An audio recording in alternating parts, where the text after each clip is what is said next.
कुछ हालात ऐसे हुए कि 1992 के राइट्स मैंने फर्स्ट हैंड देखा बॉम्बे में, मतलब right in front of me firing हो रही है पुलिस की और लोग मर रहे हैं और दंगे फसाद आगजनी वगैरह। I was not very attune to taking up a job etcetera. वो एक इंडिपेंडेंट नेचर था। सो आई वॉज एडवाइज कि you have the right kind of training, you have the exposure to the equity markets. It started as social service and it's been 32 years now. 20-22 साल के बाद हमने जब देखा कि we haven't created a dent on planet earth. Hurt कि आपने approximately 1000 से ज़्यादा कुछ सेमिनार्स वगैरह किए हैं अब तक। तो हाउ इज़ दिस आज़ादी स्ट्रक्चर्ड, मतलब फ्री कोर्सेज भी हैं बताया आपने और पेड कोर्सेज भी शायद कुछ हैं। किसी के वेस्टेड इंटरेस्ट से आप इन्वेस्ट करें, you know, a lot of these people come on the TV channels और write in newspapers etcetera. So they suggest, वो आकर सजेस्ट करते कि आप XYZ शेयर्स खरीद लें। जब लोग खरीदना शुरू करते लाखों में, तब यही लोग अपने दूसरे सेट ऑफ इन्वेस्टर्स को बोलते कि अब आप बेचना शुरू करो। अभी इंडिया में कितने प्लेटफॉर्म्स है जहाँ पर if you want to invest कि किस में कर सकते हैं जो कि हलाल है और शरिया कंप्लाइंट है? Things changed after 2008 financial crisis. उस ज़माने में लोगों को लगा कि भाई दुनिया तबाह हो जाएगी, सारा बैंकिंग सिस्टम कोलैप्स हो जाएगा, म्यूचुअल फंड खत्म हो जाएगा। अगर अपन जहाँ पर हलाल करते हैं, शरिया करते हैं बोलते हैं, लोगों का एक शक और एक पैदा हो जाता है कि क्यों करते हैं, कैसा करते हैं, सही है कि नहीं है, कि एक पॉन्जी स्कीम है कि नहीं है, कि क्या है हलाल के नाम पे। कितनी की जाने आजकल कई सर्टिफिकेशंस हो रहे हैं हलाल के नाम। That has been a major disadvantage for us. जब लोगों को मिलते थे और उनको बताते थे कि हम जो है शरिया कंप्लायंट इन्वेस्टमेंट अपॉर्चुनिटीज प्रोवाइड करते हैं, लोग एक्चुअली इतनी हिकारत की नज़र से देखते थे कि, यू नो, विदाउट रियलाइजिंग कि भाई हम कोई पॉन्जी स्कीम है या सेबी रजिस्टर्ड एंटिटी है, without any of that concern.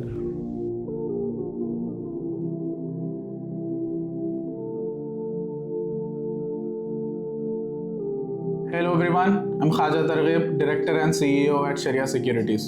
I'm starting a podcast called Beyond Money with Khaja Targhib. Starting this to promote Islamic finance, financial literacy and entrepreneurship, and covering those stories who have done something very great in Islamic finance. So today is our first episode and our first guest for today is Ashraf Mohammadi Sahab. He's the founder and CEO of Idafa Investments.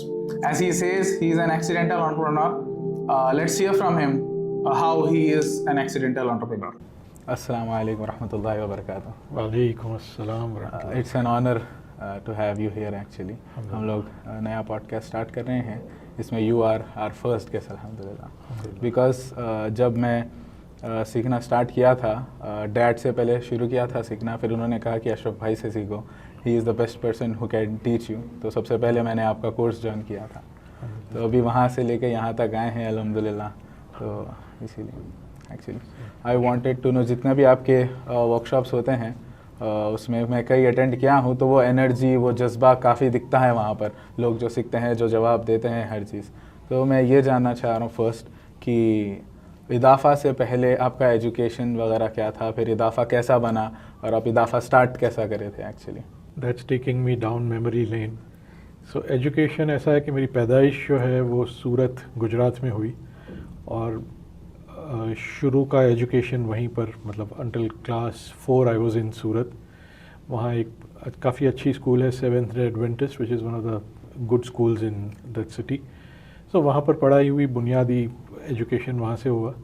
उसके बाद हम लोग shift हो गए मुंबई, तो वहाँ पर भी एक सेंट सेबेस्टियंस गोवन हाई स्कूल, और वहाँ पर से फिर मैंने अपना मैट्रिकुलेशन कंप्लीट किया।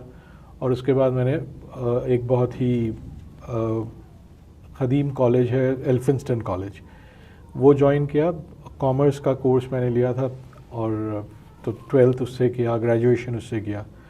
अब ये जो दौर था 5 साल जो कॉलेज के अंदर, स्कूल तक तो सब कुछ it was a very mediocre kind of a scenario, but when I got exposed to college and the opportunities that came up over there, that's where I developed as a leader. उसमें ये हुआ कि मुझे first Maharashtra air squadron NCC वहाँ expose, उसके अंदर मेरा selection हो गया। और वहाँ से वो 3 साल जो है वो बहुत ग्रिलिंग थे, और उसके अंदर besides leadership, besides discipline and all of that, I got an opportunity from the government of India to learn how to fly. So soaring the skies, looking at the world at that age, at the age of around 18, 19, looking at the world from high above and doing that on the own was a completely different experience. And that kind of an experience raised the bar when it comes to vision, when it comes to goals in life, etc.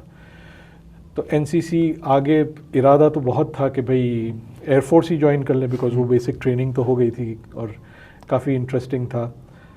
लेकिन उस time पर कुछ हालात ऐसे हुए कि 1992 के rights मैंने फर्स्ट हैंड देखा बॉम्बे में. मतलब right in front of me firing हो रही है पुलिस की और लोग मर रहे हैं और दंगे फसाद आगजनी वगैरह. और उससे बिल्कुल मेरा जो है वो फोकस हट गया. ये क्या चल रहा है. मतलब I have to work for the people, for creating harmony amongst people. I don't want to go and fight more. काफ़ी लड़ाई देख ली. तो उस टाइम पर फिर एक social bent of mind develop हुआ. I joined some social organisation, started relief work. और वहाँ पर एक एम्पैथी वाला माहौल मिला जहाँ पर you work for the people and things started it took a completely different direction. और उस टाइम पर और एक बहुत ख़तरनाक वाक़या ये हो गया कि when I was in my teens around 19 years old, that's when my father passed away very young. So that was like a crossroad of life where I had to take some decisions. I had to start working.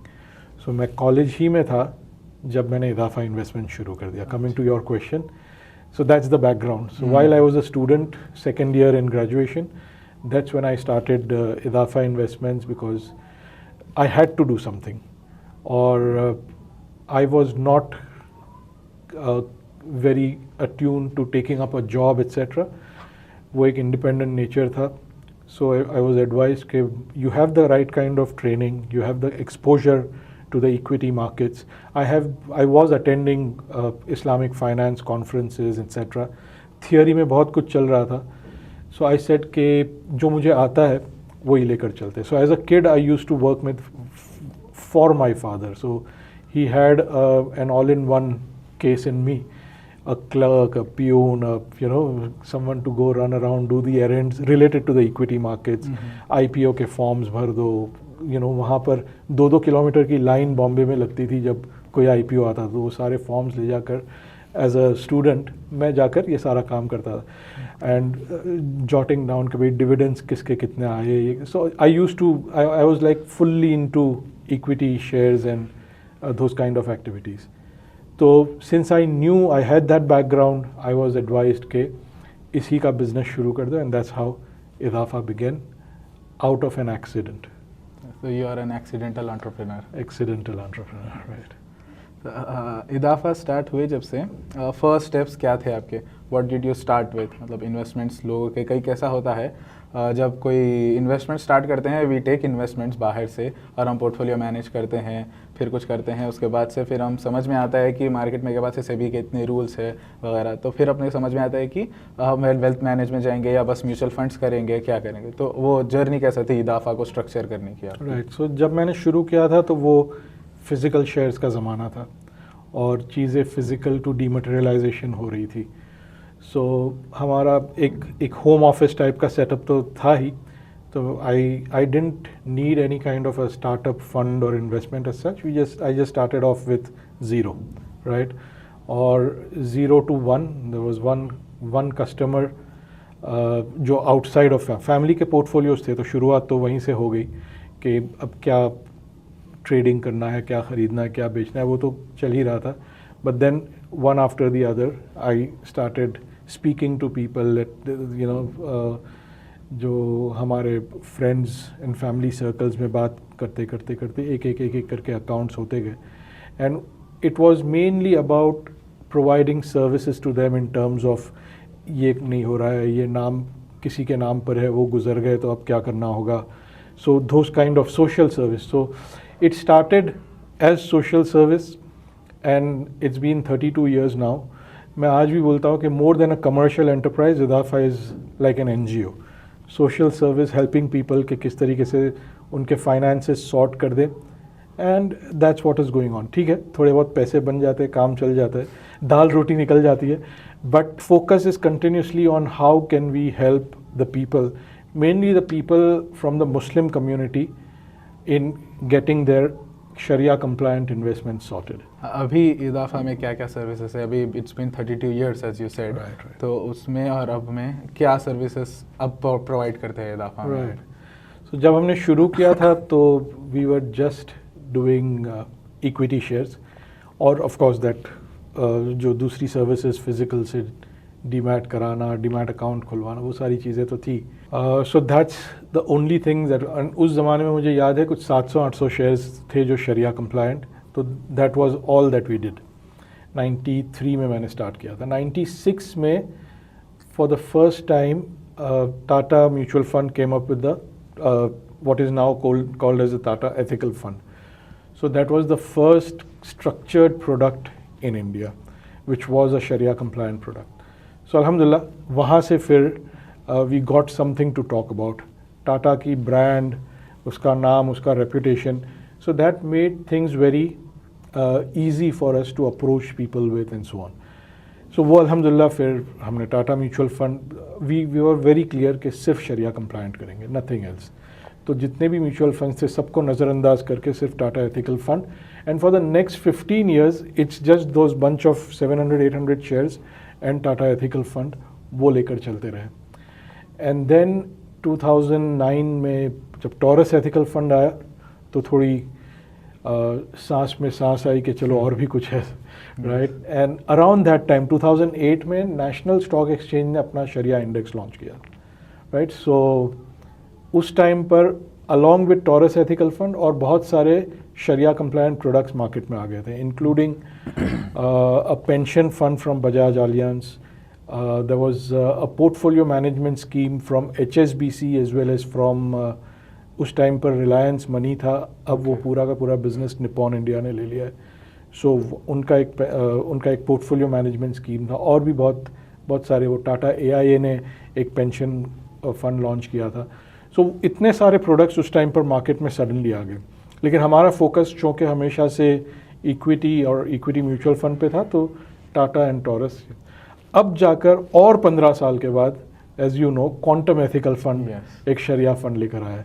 सो मुझे अब लगता है, I hope और 15 साल के बाद कोई नया फंड ना आए और जल्दी से शुरू है, बट अभी तक हिस्ट्री और रिकॉर्ड यही रहा कि every 15 years there is a proper शरिया fund which matures and comes into the Indian market. So basically we are into equity shares, mutual funds, and now over a period of time बहुत सारे शरिया compliant deposit schemes, कुछ investment schemes वगैरह है जिस पर more like fixed income, इजारा model पर rental income generate होता है. तो we have Assetify, we have रहबर, right. तो वो सारी चीज़ों को हम अब यूज़ करते हैं for the debt component in people's portfolio. So हम रिकमेंड करते हैं कि भाई आप इसके अंदर भी इन्वेस्ट करें, बिकॉज हर पोर्टफोलियो के अंदर थोड़ा बहुत एक डेट का कंपोनेंट होना ज़रूरी है.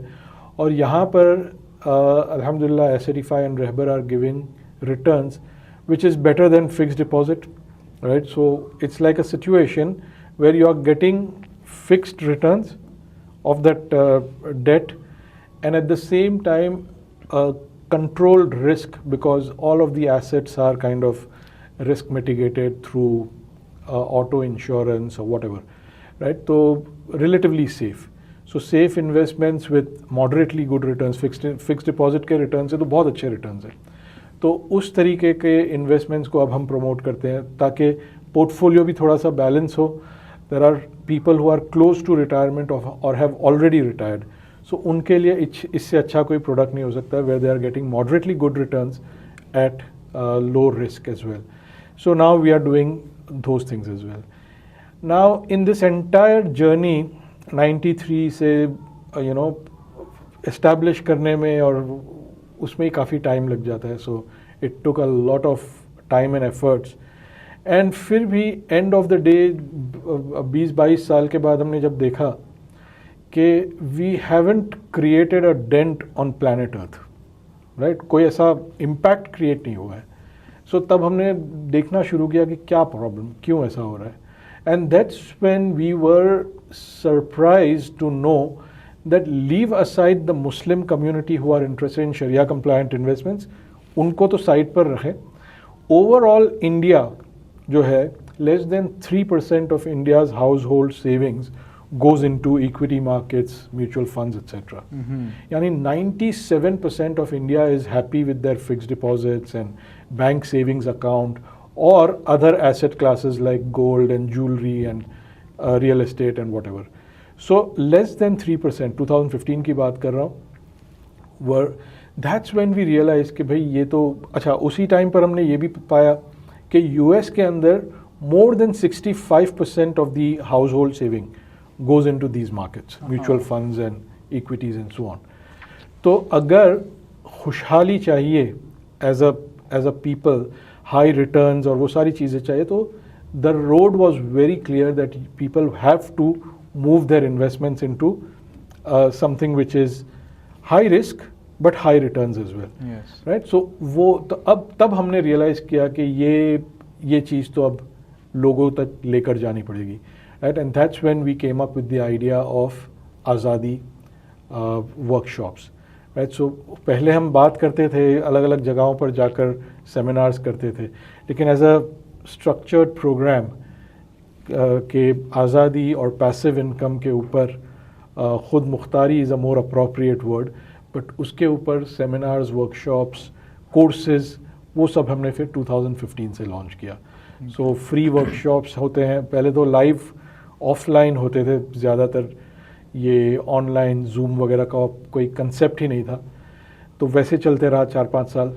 And then covid struck, so that's when we moved to the online model, and which we realized was a blessing in disguise, because now the world became our playground basically. तो 2015 में आपने आज़ादी के बारे में शुरू किया. उसके बाद से हर्ट किया आपने अप्रॉक्सीमेटली 1000 से ज़्यादा कुछ सेमिनार्स वगैरह किए हैं अब तक. तो हाउ इज़ दिस आज़ादी स्ट्रक्चर्ड, मतलब फ्री कोर्सेज भी हैं बताया आपने और पेड कोर्सेज भी शायद कुछ हैं. तो हाउ इज़ द आज़ादी स्ट्रक्चर्ड, किस टाइप के कोर्सेज आप प्रोवाइड करते हैं? राइट. सो ये इदाफा स्कूल ऑफ फाइनेंशियल फ्रीडम हमने बना दिया, और उसमें पहले तो हम सिर्फ ये फ्री सेमिनार्स करते थे.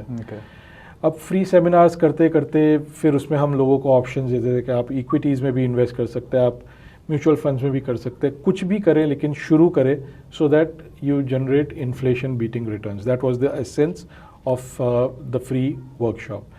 बट देन वी रियलाइज्ड कि just letting them know is not enough. You know, बोला ठीक है इक्विटी में हम कर लेंगे इन्वेस्ट, लेकिन पता तो होना चाहिए कैसे करें. So that's when we started courses कि if you are planning to invest in equity, rather than depending on someone else who guides you, and a lot of time people have vested interests, right?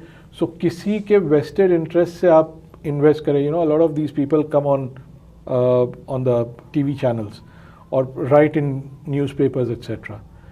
So they suggest, वो आकर suggest करते कि आप XYZ shares ख़रीद लें. जब लोग ख़रीदना शुरू करते लाखों में, तब यही लोग अपने दूसरे सेट ऑफ इन्वेस्टर्स को बोलते कि अब आप बेचना शुरू करो. राइट.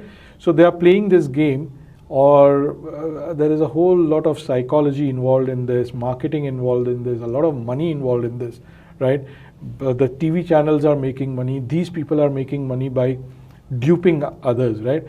Z के एक TV anchor को arrest किया गया था, SEBI took action against them because on one hand he's suggesting something, on the other hand using his wife and his mother's account he was doing the opposite. Okay. Right? तो यहाँ सारे investors को फंसाकर वो खुद तो ऐसे environment में I said you must do things independently. और तब हमारा ये कोर्सेज का सिलसिला फिर 2016 में फिर हमने जल्दी रियलाइज़ किया कि ये courses, and that's when we started those offline, initially offline 3-day courses, जिसके अंदर हम right from the basics of how to read a balance sheet to the advanced level training in how to do positional trades, swing trades, even intraday trades. Right. तो वो सारा process से हम लोगों को गो थ्रू करके खुद मुख्तार बना देते थे. That was the whole idea. फिर वो चल रहा था, कोविड आया तो ये सारी चीज़ें हमने कोर्सेज भी ऑनलाइन कर दिया. Although online courses might not be as effective as offline courses, right? Because एक जो पर्सनल टच है वो नहीं दे पाते, right? But उसमें हमने ये कर दिया कि ये जो ऑनलाइन कोर्सेज एक बार आप कर लें, जो हमारा फ्लैगशिप कोर्स है आज़ादी नेक्स्ट, अगर एक बार आपने उसको रजिस्टर कर लिया, सो जब कभी भी ये कोर्स ऑनलाइन वापस होगा in the future, they get to attend that absolutely free of cost. So उससे ये है कि they keep refreshing, even if they miss something, they keep refreshing themselves and keep themselves updated. कुछ latest technology, कुछ latest चीज़ आई है और वो हम उस कोर्स में incorporate करते हैं, तो they get to benefit from that as well. Yes. Can you tell me about the 1 crore formula जो आप बताते हैं, how to earn your 1 crore formula, जल्द से जल्द कैसे कमा सकते हैं? Can you tell me about that? Right. So 1 crore formula is an intermediary program. So there is an advanced program which is a 3-month long course. With follow-up sessions, etc., and hand holding and so on. So free course होता है, उसके बाद हम लोगों को suggest करते हैं कि the basics of fundamental investing जो है, fundamental analysis, वो आप कम से कम सीख लें, ताकि you can identify great companies from duds, right? So उतनी महारत आ जाती है कि at least कोई रिकमेंडेशन टीवी चैनल से या कहीं से भी करे, राइट, तो इतनी प्रोफिशिएंसी आ जाती है कि वो उसके नंबर्स, उसके रेशियोज़ वगैरह देखकर they can come to a conclusion कि ये अच्छी कंपनी है भी या नहीं. वंस दे आर कन्विंस कि okay this is a good company, now comes the next step कि what is a good price to invest.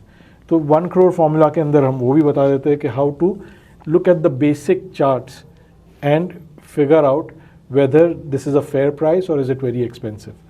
So fundamental analysis, reading charts, that's what basics of charts using indicators, that's what 1 crore formula is all about. अब 1 crore formula की ज़रूरत क्यों पैदा हुई? जब हम बात करते थे कि भाई सिस्टमैटिक इन्वेस्टमेंट प्लान कीजिए म्यूचुअल फंड्स में, and over a period of 18, 19, 20 years आप जो है अगर 10-10 हज़ार रुपये मंथ आफ्टर मंथ SIP करते चले जाएं तो 20 साल में जाकर आपका करोड़, सवा करोड़ रुपया बन जाएगा. तो जब हम ये बात करते थे तो जो जेन जी है या even for that matter millennials है, तो इनको ये बात हज़म नहीं होती थी, क्योंकि ये जो है वो इंस्टेंट ग्रेटिफिकेशन वाली कॉम है, राइट. उनको 2 मिनट में नूडल्स चाहिए, कॉफ़ी इंस्टेंटली चाहिए, राइट. सो इंस्टेंट ग्रेटिफिकेशन चाहिए इनको. तो इनके लिए you belong to that generation. वो 20 साल रुकना, अपनी ज़िंदगी का पहला करोड़ रुपया इन्वेस्टमेंट से बनाना, it was not very exciting. तो फिर उनके लिए हमने सोचा कि भाई ये 1 crore फॉर्मूला, उसमें एक स्ट्रैटेजी हम आखिर में बताते हैं कि how can you generate 1 crore rupees, the first 1 crore rupees through investing in 5 to 7 years flat. Okay. Right? So that's the whole idea कि कैसे आप ट्रेड करें, इन्वेस्ट करें कंसिस्टेंसी, डिसिप्लिन के साथ, और क्विकर, फास्टर ट्रेडिंग करके बहुत तेज़ी से वो 1 crore रीच कर सकते हैं. So that's what it's about. शरिया कंप्लायंस कैसा देखते हैं आप इसमें? कुछ से भी इक्विटी इन्वेस्टमेंट्स का या म्यूचुअल फंड्स है, म्यूचुअल फंड्स तो वी हैव शरिया boards who has certifying them, but equity investments करने से पहले शरिया कंप्लायंस कैसा देखते हैं आप, और उसका प्रोसेस यूजुअली कैसा होता है एक्चुअली? शरिया कंप्लायंस तो इत्तेफाक से ये हुआ कि इंडिया की सबसे पहली शरिया लिस्ट इदाफा इन्वेस्टमेंट्स ने 2005 में रिलीज़ की थी. माशाअल्लाह. तो उस टाइम पर डॉक्टर शारिक निसार भी हमारे साथ होते थे, before he went to Harvard and so उस टाइम पर तो इस्लामिक बैंक ऑफ ब्रिटेन के एक डायरेक्टर है, मरहूम अल्लाह मग़फ़िरत करे उनकी, अहमद रांदरी साहब, तो वो बॉम्बे में थे और वो यहाँ थे. तो उस टाइम पर हमने उनके हाथों ये शरिया लिस्ट जो है फर्स्ट एवर इन इंडिया वो रिलीज़ करवाई थी.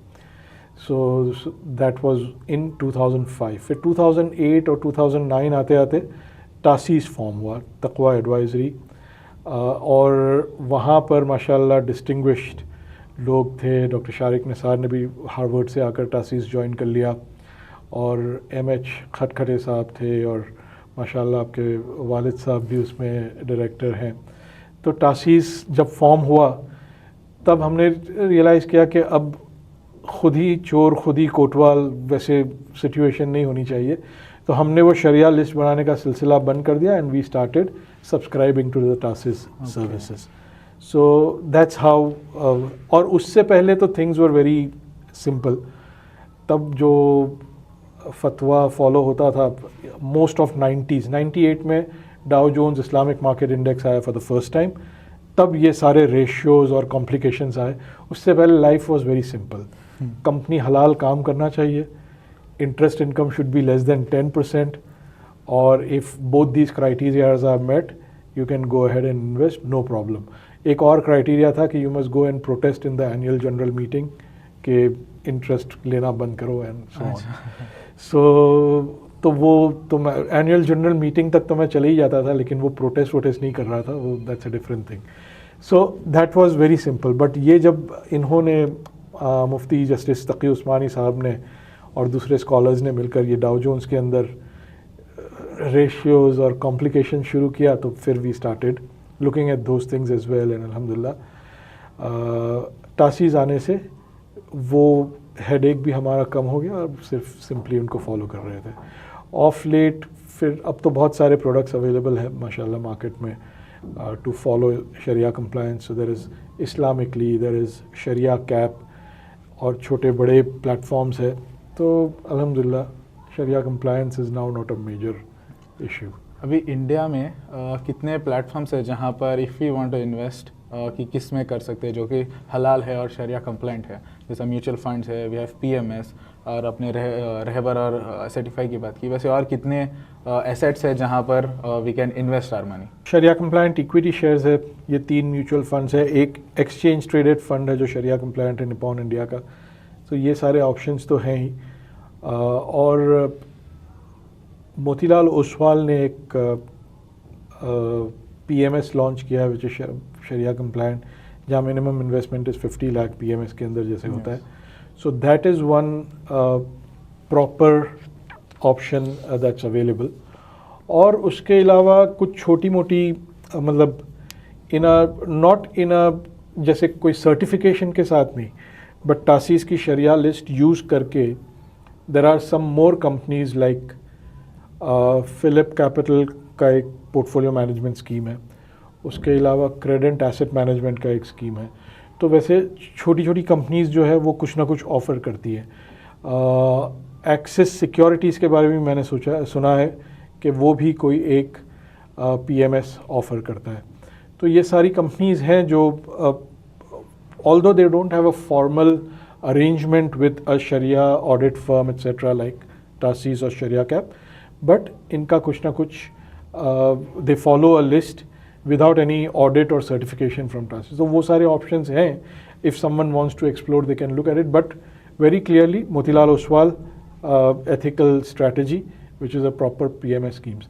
एक बहुत अच्छा opportunity जो है वो ये भी है Mount Judy Ventures का, which is a venture capital fund, and initially तो when they started the minimum investment in a staggered format was 1 crore, जैसे because it's an alternative investment fund where the minimum requirement is that, but of late they've launched a micro fund which requires a investment of 25 lakh rupees. तो वो जो है वो it's like a seed fund level पर नहीं, but next level पर एक startup establish हो गया है, and next round of funding के लिए जब उनको ज़रूरत होती है तब माउंट जुडी opts in through the normal fund as well as their micro fund. तो वहाँ पर एक 25 लाख वो भी staggered over the next 3 years उससे इन्वेस्टमेंट किया जा सकता है। और वेंचर कैपिटल में आइडियली ये होता है कि you are not talking in terms of percentage of returns 17%, 15%, 20%, उस तर्ज पर बात नहीं करती है। हालांकि सेबी के नॉर्म्स के हिसाब से उनको उसी टर्म्स पर बताना पड़ता है कि भाई हम 25% रिटर्न्स देते हैं which they claim, but venture capital funds में लॉन्ग टर्म के अंदर we speak in terms of multiples, कि आपके इन्वेस्टमेंट ऑफ 25 lakhs पर 3x, 5x, 10x आपको रिटर्न मिल रहा है। आइडियली वेंचर कैपिटल में यूजुअली अगर अपन इन्वेस्टमेंट करें तो यूजुअली द इन्वेस्टमेंट के रिटर्न्स अपने को एक 6-7 साल तक एक्सपेक्ट नहीं कर सकते, वो कुछ है बता रहे थे वेंचर कैपिटल फंड में, because it takes time to mature. Yes. अच्छा, what returns can we expect अगर अपन म्यूचुअल फंड्स में कर रहे हैं? म्यूचुअल फंड्स में we talk about so generally 12%, right, but जब हम परफॉर्मेंस देखते हैं एथिकल फंड्स का तो we are talking about 17-18% over the long term. हाँ, एक एक्चुअल में कोई इन्वेस्ट कर रहा है तो उसको कितना रिटर्न्स मिलेगा? जैसे अपने को टैक्स निकालना रहेगा, देन वी हैव ज़कात जो निकालना रहेगा, then we have to beat inflation, so what is the minimum returns which we can expect? मतलब कहीं ना कहीं हो, कहीं भी इन्वेस्ट करो, इतना कम से कम रिटर्न्स अपने को एक्सपेक्ट करना चाहिए। What do you think? हाँ, सो उसमें the basic thing that we say is कि भाई आज इंडिया में क्या है इन्फ्लेशन का रेट, राइट? सो अभी तो आपके प्रिय मोदी जी ने जो अनाउंस किया है, उनकी गवर्नमेंट ने अनाउंस किया है 3%, 3.7, 3.8%, right? So that is the published rate of inflation. But the real rate of inflation, according to the experts, is at any given point of time 5 to 7 points Yes. above the published rate, Yes. right? So उस तर्ज पर अगर देखें तो हम we are talking about 9 to 10, 11% Yes. is the rate of inflation. अब 11% is the rate of inflation, so आपको किसी भी सूरत में 12% जनरेट करना है तो आपका नाक पानी के ऊपर रहे, just to keep your wealth stable. अगर उससे कम कमाते हैं तो to that extent your wealth gets eroded year after year. तो आपको इन्फ्लेशन का जो भी रेट है, एक स्टैंडर्ड हमको 10, 11 बल्कि 12%, बिकॉज जिस दिन कुछ महीने पहले इन्फ्लेशन रेट वॉज 7%, अब 7 + 7 इज 14%, Yes. राइट? सो 14% से ज़्यादा कमाना उस ज़माने में लाजमी, उन दिनों में, उन महीनों में लाजमी हो जाता है। तो अगर हम एवरेज देखें बिटवीन 10 to 15%, तो वी आर टॉकिंग अबाउट से 12-12.5%, मिनिमम हमको 13% रिटर्न जनरेट करना ज़रूरी है, 13-14%। और एथिकल फंड्स, इक्विटी, अगर हम सेंसेक्स की हिस्ट्री देख ले पिछले, राइट फ्रॉम इट्स इंसेप्शन इन 1979 से अभी तक अगर हम उसका रिकॉर्ड देख लें तो CAGR over the past 40-45 years is around 17 to 18%, Okay. right?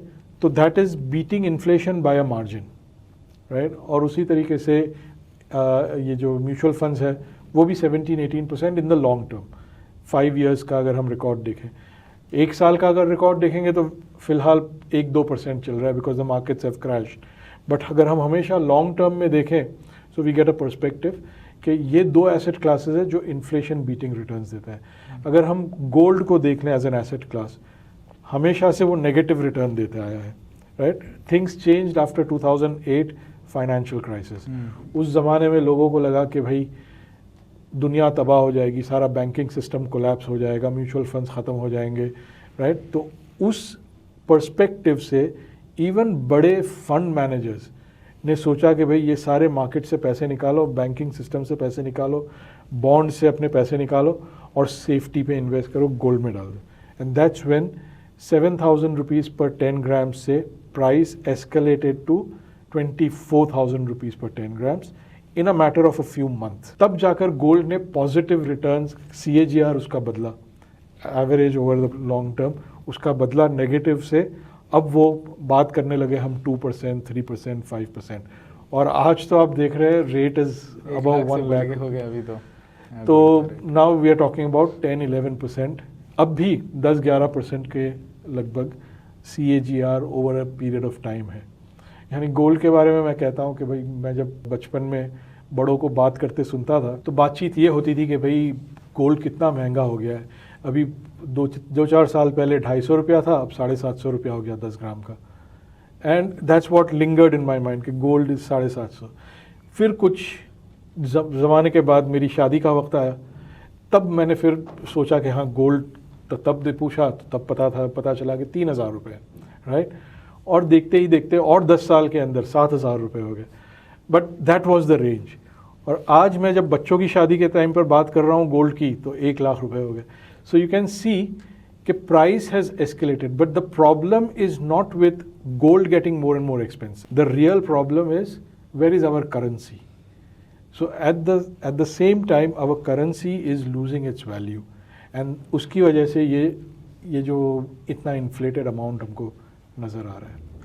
आपके पास कोई केस स्टडी है इदाफा स्टार्ट किए जब से, जो they started at low, now they are sitting at a good amount, actually started investments कुछ 1000-2000 या कम से स्टार्ट किए थे, then now they are sitting at something big actually. तो वैसे कोई केस स्टडीज बहुत सारे, मतलब अगर हम सारे रिकॉर्ड्स निकाल कर देखें तो so many cases, because over a period of time people have made serious money, individual record, but we never maintain a record saying कि भाई इस आदमी ने इतना बनाया, इस आदमी ने इतना बनाया, बिकॉज एस्केलेशन हुआ है। But there are people who themselves get surprised by what happens. So people invest and they forget it, कि भाई एक 10,000 रुपया डाल दिया, अब भूल जाओ। अब कभी ज़रूरत पड़ी 10 साल के बाद तो वापस कांटेक्ट किया कि भाई वो कुछ इन्वेस्ट किया था तो हमको पैसों की ज़रूरत है, तो कितना हो गया। तो जब हम चेक करके उनको बता दें कि भाई आपके जो इन्वेस्टमेंट की वैल्यू अब कम से कम कि एक केस में हुआ था कि 30 लाख रुपए हो गए, एंड दे वर शॉक्ड कि ये क्या हो गया, अभी तक कहाँ थे आप। मतलब हम तो जहाँ है वहीं थे, आप कहाँ थे, why were you not in touch with us, right. So and there are some people who always prefer long term investment. उन्होंने इन्वेस्ट कर दिया, मतलब रिटायरमेंट जिस दिन होगा उस दिन हम देखेंगे। So we are not really pestering them with regular calls, etc. We just let them be at peace. Unless if there is some action required, we get in touch with them कि भाई markets गिर रही है, इसको बेचिए या कुछ करिए, that's वगैरह। So those kind of surprising success stories जो है वो बहुत सारे वक्त। मकसद इन्वेस्टमेंट का क्या है कि आपने आज सरमायाकारी की ताकि वो पैसे बढ़ चढ़ कर आपको मिले, और जब ज़रूरत है तो तब वो काम आए। So as long as we are able to fulfill that and help people in their times of distress or times of celebration, शादी है घर में, बच्चों की शादी है, या फर्दर हायर स्टडीज़ के लिए पैसों की ज़रूरत है, नया घर ख़रीदना है, और उस टाइम पर ये इन्वेस्टमेंट काम आ जाए, so that's the kind of role that we are really enjoy playing. जब भी अपन शरिया इन्वेस्टमेंट्स की बात करते हैं या हलाल इन्वेस्टमेंट्स की बात करते हैं, यूजुअली एक शक का माहौल वहाँ पर क्रिएट होता है, तो उसको कैसे टैकल। अगर अपन नॉर्मली गए किसी के पास कि हम इन्वेस्ट करना चाह रहे हैं, हम इन्वेस्टमेंट मैनेज करते हैं या कुछ करते हैं, दिस आर रिटर्न्स, ये ऐसा करते हैं हम लोग, हमारा तरीका बताता है, तो वो लोग वो बेसिस पे जज करते हैं। अगर अपन जहाँ पर हलाल करते हैं, शरिया करते हैं बोलते हैं, लोगों का एक शक और एक पैदा हो जाता है कि क्यों करते हैं, कैसा करते हैं, सही है कि नहीं है, कि एक पॉन्जी स्कीम है कि नहीं है, कि क्या है हलाल के नाम पे। कितने की जने आजकल कई सर्टिफिकेशंस हो रहे हैं हलाल के नाम पे, कई जितने पॉन्जी स्कीम्स आ रहे हैं कितने की। तो how do you tackle those actually? That has been a major disadvantage for us कि पॉन्जी स्कीम्स आते हैं, लोगों के हज़ारों करोड़ रुपए लूट कर चले जाते हैं, राइट। और उसके वजह से ये होता है कि पूरी जो शरिया कंप्लायंट इन्वेस्टमेंट सेक्टर का इमेज है वो हम थोड़ा आगे बढ़ते हैं और फिर we are back to ground zero, and then we have to start all over again. And लोगों को मतलब ऐसे होता था कि जब हम कभी लोगों को मिलते थे, अभी मैं 10 साल पुरानी बात कर रहा हूँ, जब लोगों को मिलते थे और उनको बताते थे कि हम जो है शरिया कंप्लायंट इन्वेस्टमेंट अपॉर्चुनिटीज़ प्रोवाइड करते हैं, लोग एक्चुअली इतनी हिकारत की नज़र से देखते थे कि विदाउट रियलाइजिंग कि भाई हम कोई पॉन्जी स्कीम है या सेबी रजिस्टर्ड एंटिटी है, without any of that concern, they would just, people have actually जब किसी को कार्ड दिया या पैम्फलेट दिया, so many times people have actually thrown that on our face and gone away. हमारे स्टाफ जब रिपोर्ट करते from on the field, so those have been the times, but we persisted irrespective of whatever was going on. We persisted trying to build the image amongst the people who are willing to understand. एक तो अगर हम in a secular sense बात करें तो हर्षद मेहता, जिसको Harshad Mehta scam बोलते हैं, और which was actually a banking scam, and Harshad Mehta used the loopholes to completely make a fool out of the banking system in India, right? He was a chartered accountant and so on, and he was made to pay for it very, very terribly. So वो एक जब scam हुआ तो पूरा system हिल गया था. The markets collapsed like anything. He had taken the market to new highs, and it collapsed like anything after that.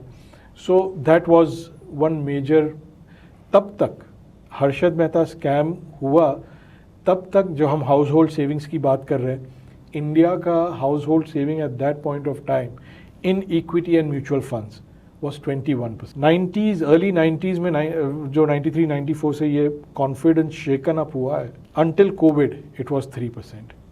Covid के बाद लोग घर पे बैठे थे, अब क्या करना है, तब थोड़ी सी समझ आई लोगों को कि पैसिव इनकम कितना ज़रूरी है। तब म्यूचुअल फंड सही है का कैंपेन चला, और right from Dhoni to Sachin Tendulkar to कौन कौन आकर प्रमोट कर रहे थे कि म्यूचुअल फंड सही है। तब लोगों को समझ में आया and they started investing in SIPs and mutual funds and equity shares. और around that time the contribution, household savings का contribution rose up to around 7%। So अभी भी हम 7-8% के आसपास घूम रहे हैं। A long way to go, but confidence इस तरीके से शैटर है। फिर उसके बाद कुछ ना कुछ स्कैम्स आते रहे। We had the CRB scam F98, Y2K वाला एक ईयर 2000 वाला एक सिनेरियो था, डर का माहौल था। फिर 2002 में कुछ छोटे मोटे स्कैम होते थे, लोगों का कॉन्फिडेंस हिलता था, मार्केट्स क्रैश होती थी। 2008 में जो मार्केट क्रैश हुआ एक बड़े IPO के बाद, रिलायंस अनिल अंबानी वाला मार्केट क्रैश हुआ, तो हर क्रैश के बाद लोगों का कॉन्फिडेंस जो है वो शेकअप हो जाता था and they would come to the conclusion कि ये जो है बस यहाँ पैसा डूबता है, ये जायज़ नहीं है, नुकसान होता है तो नाजायज़ है, फ़ायदा होता है तब तक सब ठीक है। तो ये मेंटालिटी से लोग चलते हैं, और इस चीज़ को सिखाना लोगों को ज़रूरी है कि अक्सर ये होता है कि लोग किसी के बोलने पर, TV चैनल देखकर, एक अच्छा सूट वूट में, टाई में एक बंदा बैठकर बोल रहा है कि XYZ कंपनी में इन्वेस्ट कर लो, अभी 100 रुपये का है, ये कम से कम 500-700 रुपये हो जाएंगे। लोग लालच में आ जाते हैं। लालच सबसे बुरी बला है, ये कोई एक्नॉलेज नहीं करता है, राइट। अब इसने बोला, इतना बड़ा चैनल, इतना बड़ा आदमी, इतने अच्छे कपड़े, राइट, ऑल ऑफ दैट वो लगा देते हैं पैसे कि अब तो मुझे ये 5 टाइम्स 7 टाइम्स बढ़ के मिलेगा। जहाँ उसने पैसे लगाए, as I told you, there is another set of people who start selling, right. तो उसने जो अपना 1 लाख रुपया फॉर एग्जांपल लगाया, उसकी वैल्यू गिरकर हो जाती है 50,000। नाउ ही इज़ फ्यूमिंग कि ये क्या हुआ, ये मेरे साथ तो स्कैम हो ही गया, आपने तो बिल्कुल अंधाधुन लगाया पैसे। नाउ आफ्टर सेवरल ईयर्स ये 50,000 से वापस उसके कैपिटल पर आ जाता है 1 लाख रुपए पर, right. And as soon as that happens वो एक ठंडी सांस लेता है और बोलता है कि चलो अब मेरी जान छूटी, and he sells at 1 lakh rupees and exits. अब जहाँ उसने अपना मुद्दल निकाल दिया, अपना कैपिटल ओरिजिनल निकाल दिया, यहाँ एक दूसरा गेम शुरू हो जाता है। अब ये कंपनी के अंदर लोग वैल्यू देखते हैं, जो कुछ भी होता है, लाख का 1.5 लाख, 1.5 का 2 लाख, 2 का 4 लाख, 4 का 6 lakh, right. And he is this guy, अपने जनाब जो इन्होंने इन्वेस्ट किया था originally, he is like absolutely crazy now कि ये जो है ये साजिश मेरे अगेंस्ट ख़ास तौर पर स्पेसिफिकली मुझे टारगेट करके ये साजिश हुई है। जब मैंने इन्वेस्ट किया तो ये गिर गया, जब मैंने पैसे निकाल लिए तो ये वो बढ़ गया। ये सारे के सारे बॉम्बे में बैठे हुए गुजराती और कलकत्ता में बैठे हुए मारवाड़ी जो है, ये हमारे मियाँ भाइयों को लूट रहे हैं। एंड इस तरह से एक नैरेटिव बनता है। ये शख्स जो है अब अपने आप तक नहीं, अपने रिश्तेदार, अपने दोस्त, अपने छत के ऊपर जाकर चिल्ला कर लोगों को फिगरेटिवली बोल रहा है कि भाई स्टॉक मार्केट हराम है। क्यों हराम है भाई? आपने नुकसान किया तो हराम, जब अगर फ़ायदा होता है तो सब जायज़ है। So that should not be the criteria. Ideally ये होना चाहिए कि आप कंपनी के फंडामेंटल्स देखें, कम टू अ कंक्लूजन कि अगर अच्छी कंपनी है और उसमें आपने इन्वेस्ट किया तो you will never go wrong. Eventually the price is going to come back. But here से अगर आपने किया, एक शख्स 4 लाख रुपए उठाकर उन्होंने एक 50 पैसे की कंपनी में डाल दी। 50 पैसे का वाला मैसेज कहाँ आया? SMS पर। उस ज़माने में व्हाट्सएप और टेलीग्राम इतना कॉमन नहीं था, तो SMS आया और इन्होंने देखा कि ये 50 पैसे की कंपनी 50 रुपये हो जाएगी 100 टाइम्स। बोला 4 लाख रुपए है मेरे पास, तो मुझे तो पैसे की ज़रूरत है ही है। 4 लाख रुपए डाल दिया ये सोच कर कि मुझे 4 करोड़ रुपए मिल जाएंगे। The company within a few weeks gets delisted, पूरे के पूरे पैसे डूब गए। तो प्रॉब्लम क्या था, without any research, just on here से, एसएमएस से किसका मैसेज कौन क्या, इन्होंने उठाकर लालच में आकर पैसे लगा दिए। So that is the problem, that is the myth that needs to be busted के your investment has to be done on the basis of sound fundamentals, not just here से। अगर हियर से आप लोग जो है आंख बंद करके आईपीओ पर आईपीओ अप्लाई करते चले जाते हैं, राइट, ये सोच करके अरे कोई ना कोई तो लग जाएगा, एक आध तुक्का लग गया तो लग गया, बाकी सब डूब गए तो डूब गए, ठीक है, no problem. So they treat investments like a lottery ticket. So अगर वो अप्रोच है तो फिर तो नुकसान ही नुकसान है। लेकिन अगर हम एक research based proper professional approach रखते हैं तो there is a lot of money to be made over here. Fundamentally अच्छा कंपनी कैसा है, there are lot of ratios जो मार्केट में बोलते हैं, वो लोग बोलते हैं ईपीएस देख लो खाली, या फिर खाली पैग रेशियो बोलते हैं। तो what are, how do we see कि कंपनी एक फंडामेंटली स्ट्रांग है फाइनेंशियल एनालिसिस और रेशियो एनालिसिस में, कैसे देखते हैं? तो one of the things is के सबसे पहले सबसे इम्पोर्टेंट जो है वो है मैनेजमेंट को देखना, कि मैनेजमेंट कितनी कंसिस्टेंट है। कई मैनेजमेंट्स ऐसे होते हैं जो नामचीन लोग हैं, बट उन्होंने उस कंपनी के अंदर अपना जो इन्वेस्टमेंट है, राइट, वो पूरा का पूरा प्लेज करके उसके अगेंस्ट लोन लिया होता है, जैसे किशोर बियानी के साथ हुआ, राइट, जिसकी वजह से पूरा बिग बाजार साफ हो गया। 24-25 हज़ार करोड़ रुपए का assets he had to just sell it to Mukesh Ambani to save himself from debts. जितना भी अच्छा मैवरिक हो, जितना भी अच्छा बिजनेसमैन हो, वो मैनेजमेंट का, तो वो मैनेजमेंट की एनालिसिस वो बहुत ज़रूरी है कि कितना प्लेज किया है, कितना कंसिस्टेंट है, कैसे वो ग्रोथ को देखता है, उसका एनुअल रिपोर्ट पढ़ के उसका विजन, उसका गोल्स, उसके आइडियाज़, वो चीज़ को एवेल्यूएट करना बहुत ज़रूरी है, right. So that is the principal thing. The next thing is if you are someone who is interested in regular pay outs, तो उसकी डिविडेंड पे आउट हिस्ट्री क्या है उस कंपनी की, वो देखना बहुत ज़रूरी है, राइट। हमको डिविडेंड में इतना इंटरेस्ट ना भी हो, लेकिन how consistent have they been in paying out earning and then paying dividends to the shareholders, including themselves, right? So for that matter, there are companies like Hindustan Unilever, Castrol, multinational companies आमतौर पर, और ये जो government की companies होती है, public sector companies, तो ये लोग रेगुलरली डिविडेंड्स देते हैं, एंड वी नो कि भाई ठीक है, the management is stable. And then there are some companies जो बिल्कुल डिविडेंड नहीं देती है। So there is a company, for example DMart देख लें, तो कभी डिविडेंड नहीं देंगे, बिकॉज दे से कि सारा का सारा पैसा प्लाउ बैक करना है, जो बेनिफिट आपको मिलना है वो प्राइस के अंदर आपको मिलेगा। So that is another approach, but then you should know कि this is the approach that they are following. So वो सारी चीज़ है। तीसरा जो इम्पॉर्टेंट चीज़ जो देखनी चाहिए वो ये है कि consistency in their earnings, because ultimately when you are looking at a company, what is most important is earnings, earnings, earnings. जैसे पीटर लिंच ने अपनी किताबों में लिखा है कि सबसे इम्पॉर्टेंट चीज़ जो देखनी है वो प्रॉफिट, अर्निंग्स, अर्निंग्स, अर्निंग्स। हम इंडियन कॉन्टेक्स्ट में देखें तो net profit, net profit, net profit, right. So वो नेट प्रॉफिट और नेट प्रॉफिट ग्रोथ वो कैसे रहा है over a period of time, as long as that's positive, you know that this is a good company. तो उसके लिए हम देखते हैं ratios like return on investment हो गया, रिटर्न ऑन कैपिटल एम्प्लॉयड हो गया, और उसके अगेंस्ट फिर ये देखेंगे कि उसकी प्राइस कैसी है आज, बहुत महंगा तो नहीं है। तो अगर कोई कंपनी अच्छी है, बहुत अच्छा परफॉर्मेंस है, लेकिन उसकी प्राइस इतनी ज़्यादा है कि इट डजंट डिज़र्व इट, तो फिर you want to probably take a step back and wait for the price to neutralize. So you wait for a Russia-Ukraine war, you wait for some other event, India or a US and China trade war, जब markets crash करे, and that's when you quickly move in and buy that great company at a very low price. This is for long-term investing.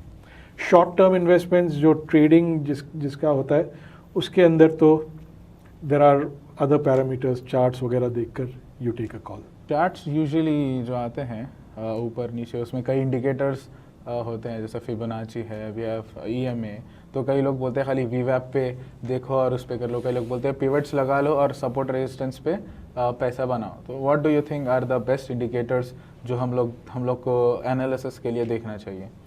So I don't believe in indicators. अच्छा, I say indicators are useless. They are like crutches.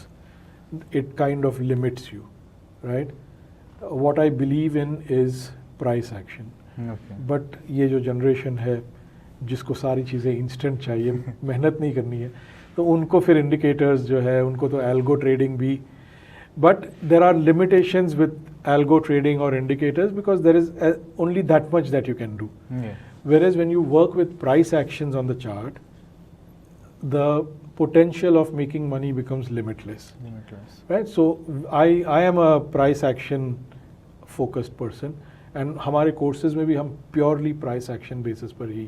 Price action कैसा रहता है? How do you Movement of price and then जो जिसको हम support resistance बोलते हैं आमतौर पर, तो उसकी बुनियाद पर वो प्राइस का मूवमेंट ट्रेंड कैसा है और दूसरे सारे पैरामीटर्स के बेसिस पर at what is an environment, what kind of is this environment good enough for buying a share, right?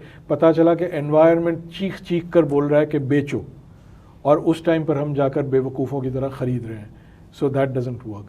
सो जब हम ये सारी स्ट्रैटेजीज़ को अप्लाई करते हैं तो we first and foremost come to know के is this a buyers market और a sellers market, right? If you have some stocks, that's a great opportunity to sell and come back and buy lower, right? So वो सारी strategies के basis पर पैसे चढ़ती हुई market में भी और गिरती हुई market में भी कैसे बनाया जाता है, that's our expertise, and that's what I don't want to keep it with myself or my team. I say सब लोग ये सीख लो ताकि आप अपने लेवल पर भी इसको जो है यूज़ करके पैसे बना सकते. लास्ट ईयर सितंबर से पहले मार्केट अच्छी थी, सितंबर से फिर आई थिंक सितंबर 27 के बाद से मार्केट गिरना शुरू हुई. अगले नेक्स्ट 3 या 6 महीने तक मार्केट गिर रही थी जब. तो व्हाट वाज द रीज़न जो मार्केट का 6 महीने तक रुझान नीचे जी था? तो जो सितंबर से पहले 6 महीने थे उसमें इंडिया के अंदर एक स्लो डाउन शुरू हो गया था इन terms of sales and profitability across several industries. There was a continuous slowdown happening for whatever reasons, you know, and वो slowdown FIIs जो बड़े funds है, foreign institutions वगैरह, वो notice करते आए, and by the time September results came in, September end के जो results आने लगे, they were absolutely clear कि ये स्लो डाउन जो है और 6 महीने कम से कम कंटिन्यू होने वाला है, राइट? सो वो सितंबर से दे वर एक्सपेक्टिंग कि भाई मार्च तक चीज़ें संभल जाएगी, उसके बाद वी विल री इंट्रोड्यूस, अभी तो पैसे निकाल लो and go to the safety of US dollar treasury bills, और वहाँ पर हम भले 2-3-4%, तब इंटरेस्ट रेट्स भी अच्छे थे, तो 4% इंटरेस्ट रेट हम कमाएंगे, और तब तक लेट्स सी इंडिया के अंदर मार्केट सुधरती है, स्लो डाउन कम ख़त्म होता है तो विल कम बैक.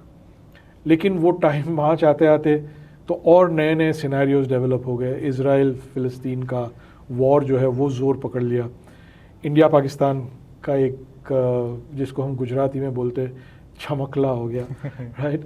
और जो है अब ईरान, एंड सो वो जो रिकवरी एक्सपेक्ट कर रहे थे and coming out of the slowdown in 6 months, probably now that will extend up to March next year.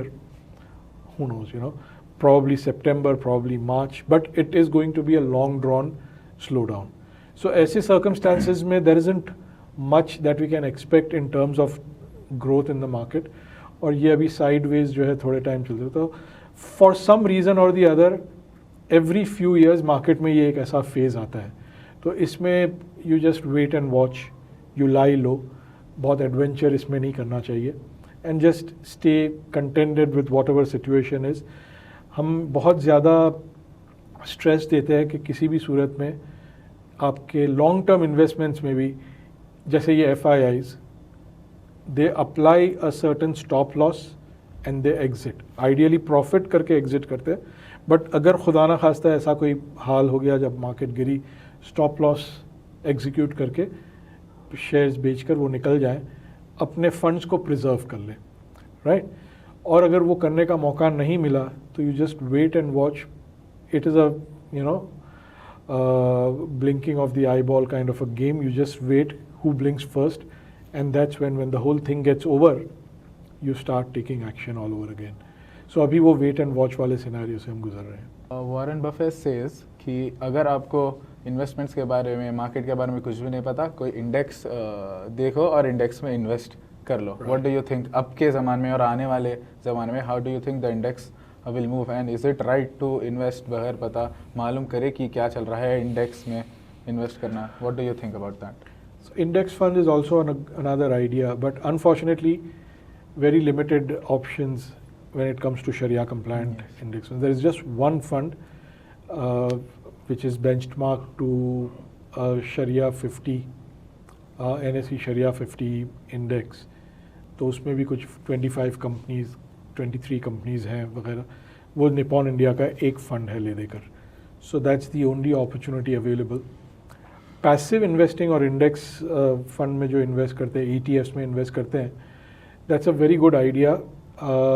But unfortunately India में ये सोचा जाता है कि भाई जब हम फंड मैनेजर्स को पैसे दे रहे हैं, राइट, वो उसमें से पैसे कमा भी रहे हैं, कम हो ज़्यादा हो वॉट एवर इट इज़, तो उसको काम करना ज़रूरी है. इंडिया में हम ऐसे फ्री में पैसे देने में नहीं मानते, right? So if I am going to give them a certain percentage, 1.5, 2%, index funds में 1.5% के अंदर ही होता है, तो अगर हम उतने सारा पैसे दे रहे हैं उसको, तो सुबह शाम उसको गधे की तरह काम करना चाहिए.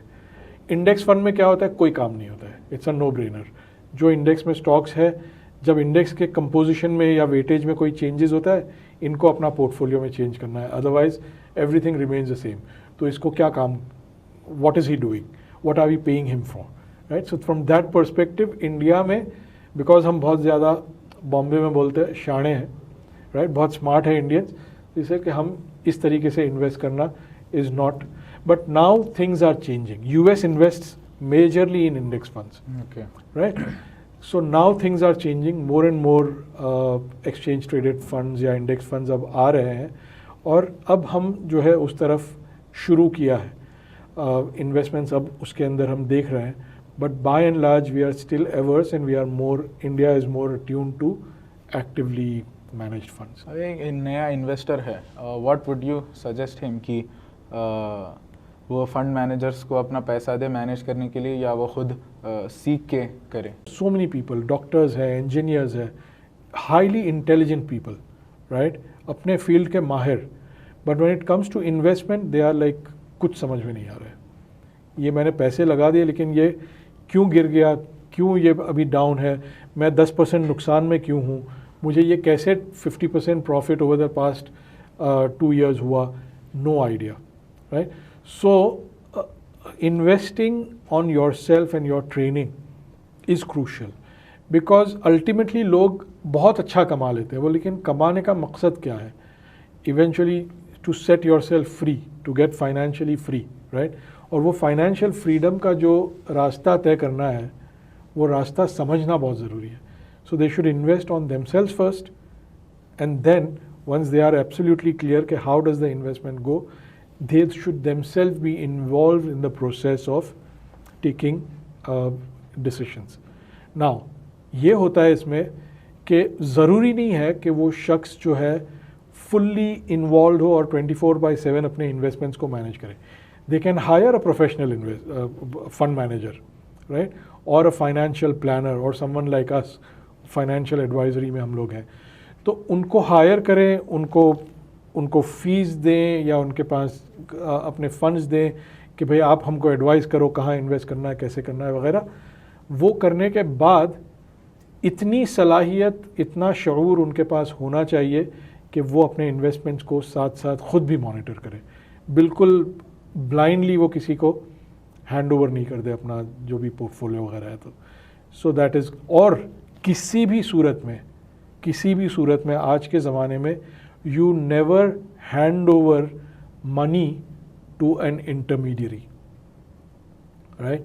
आप इन्वेस्ट कर रहे हैं तो आप अपने बैंक अकाउंट, अपने डीमैट अकाउंट से डायरेक्टली ब्रोकर के अकाउंट से, चाहे वो एंजल हो, मोतीलाल हो, ज़ीरो, उस तरीके से। You never hand over, a lot of people do that. Yes. 50 lakh रुपए आप रखो और हमारे बिहाफ पर आप इन्वेस्ट करो, 4 महीने के अंदर वो भी गायब, 50 लाख भी गायब। और तो that's, we have to be careful with these. Financial literacy is important. आज़ादी एसेंशियल जो हमारा फ्री सेमिनार है, that's only about that financial literacy. कब कब होता है आपका ये? रेगुलरली होता रहता है, हर महीने में एक दो बार तो हो ही जाता है। आज़ादी एसेंशियल। आज़ादी एसेंशियल हो ही जाता है, राइट। एवरी मंथ एक बार 1 करोड़ फॉर्मूला कोर्स होता है, और फिर एवरी क्वार्टर 4 मंथ्स में एक बार हमारा जो फ्लैगशिप कोर्स है आज़ादी नेक्स्ट, वो हो जाता है। आज़ादी नेक्स्ट में we learn about the basic stock market, fundamental analysis कैसे करते हैं? नहीं, आज़ादी नेक्स्ट में तो हम फंडामेंटल की बात भी नहीं करेंगे। ओके। आज़ादी next is all about charts. हाँ। 1 crore is all about fundamental. Okay. तो अच्छा, इदाफा के अलावा आपके क्या क्या मसरूफियात है? दूसरे कौन से ऑर्गेनाइजेशंस के साथ आप और जुड़े हुए हैं? इदाफा के अलावा इसके अलावा आप क्या क्या करते हैं? और सो फ़िलहाल तो since I come from a very strong दावा बैकग्राउंड, तो there is one association called all India दावा centres association, and I am one of the founders of that thing. तो उसके साथ मैं एसोसिएटेड हूँ। उसके अलावा बैतुन नसर, तो ये सारे सोशल एक्टिविटीज़ है। तो Baitun Nasr which is one of the earliest Islamic finance institutions in the world. दुनिया की सबसे पहली इस्लामिक फाइनेंस इंस्टीट्यूशन या इस्लामिक बैंक इजिप्ट में मिदगमीर में बनी थी। दूसरी जो है 1975-76 में बॉम्बे में बैतुन नसर बनी थी, right. So it has been a privilege for me 90s के अंदर।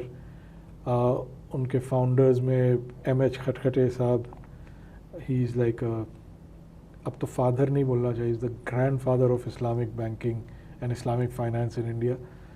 सो उनसे मैंने पर्सनली 90s के अंदर सीखा, उनसे इंटरेक्शन किया। उन्होंने लिख कर चीज़ें समझाई कि किस तरीके से ये बात चलता है, अल्हम्दुलिल्लाह। एंड नाउ सो बैतुन नसर जब उन्होंने फॉर्म किया, and now of late I was taken on the board of Baitun Nasser, board of directors. तो वो, that's a privilege. So a lot of people need loans, need to interest free loans के अंदर होता है, तो मैं उनको बैतुन नसर की तरफ गाइड कर देता हूँ, ताकि एटलीस्ट बॉम्बे मेट्रोपॉलिटन रीजन जो है उनके लोगों को उतनी बेनिफिट वहाँ से मिल जाता है। सो बैतुन नसर है। There is another organization called all India Muslim development council, जिनका फ्लैगशिप प्रोजेक्ट है मस्जिद वन, कि मस्जिदों के अंदर से हम किस तरीके से अलग अलग एक्टिविटीज़, क्यों ना अलग अलग एक्टिविटीज़ करें। क्यों मस्जिद सिर्फ 5 टाइम की नमाज के लिए 1 से सवा घंटा इस्तेमाल हो। क्यों ना वहाँ हम स्कूल्स चलाएं, वहाँ मेडिकल सेंटर्स चलाएं, वहाँ पर कॉन्फ्रेंसेस रखें, बिज़नेस करें, राइट। वहाँ वुमेन एम्पावरमेंट प्रोग्राम चले, वहाँ से NGOs काम करें। तो 40 एक्टिविटीज़ मस्जिद वन प्रोग्राम ने आइडेंटिफाई की है। So I am also associated with that. I am an executive committee member over that. तो ये सारी सोशल एक्टिविटीज़ भी मैं उसमें लगे रहता हूँ। ऑफ कोर्स हमारा दावा से रिलेटेड काम भी है। सो इस्लामिक क्वेस्ट के नाम से अपने होम टाउन में हमने एक इदारा सेटअप किया है, जहाँ पर एक लाइब्रेरी बनाई है, जिसके अंदर लोग आकर कंपैरेटिव रिलीजन के बारे में पढ़ सकते हैं। वो अलग अलग मज़हब की किताबें रखी हुई है, और उसके अंदर हम जो है इस्लाम के ताल्लुक़ से, मुसलमानों के ताल्लुक़ से जो मिसकंसेप्शंस हैं वो दूर करने की कोशिश करते हैं by participating in different events, exhibitions हैं, बुक फेयर्स हैं, और फोरम्स हम रखते हैं जहाँ अलग अलग कम्युनिटी के लोग जमा होते हैं और डिस्कशन होता है। तो वो सारी एक्टिविटीज़ में अल्हम्दुलिल्लाह मैं इन्वॉल्व हूँ। Last thing what I would ask is, young entrepreneurs के लिए, यंग बच्चों के लिए जो इन्वेस्टमेंट्स अभी स्टार्ट किए हैं, जल्दी पैसा बनाना चाह रहे हैं, और उनके लिए जो अभी इन्वेस्टमेंट स्टार्ट कर रहे हैं, आपकी सबसे अच्छी और कोर राय क्या रहेगी उनके लिए? आई वुड से यंगस्टर्स के लिए the best way to go forward is sharia funds to begin with. एक प्रोसेस शुरू करने के लिए शरिया कंप्लायंट म्यूचुअल फंड्स, और वो शुरू करके they should learn about the markets and then quickly move over to investing and trading in equity shares. That's the way forward for high growth returns. Youth can take risk because they have time in hand, inshallah, right? तो उनको ये high risk, high return trade-off का पूरा फ़ायदा उठाना चाहिए. As they enter their late 40s, early 50s and then close to retirement, they should switch their portfolio profile from high risk, high return to moderate risk and moderate return. Eventually, post-retirement or at the time of their retirement, they should completely shift to low risk and stable, even if it's low return, those kind of investments. So initially, equity and mutual funds. In the interim, a balance of debt kind of investments, जैसे कि Assetify and Rebber, and mutual funds and equity. And then towards the end, they might just want to stick to mutual funds and Assetify, completely remove equity from the equation, because now they are not ready to take any more risk. So they should just be focusing on preserving their capital. That was the advice for our youngsters कि कैसे start करें investments. तो thank you so much. जज़ाकल्लाह खैर आने के लिए हमारे podcast पे. इंशाल्लाह we'll meet soon. Inshallah. Jazakallah khair. Barakallah feek.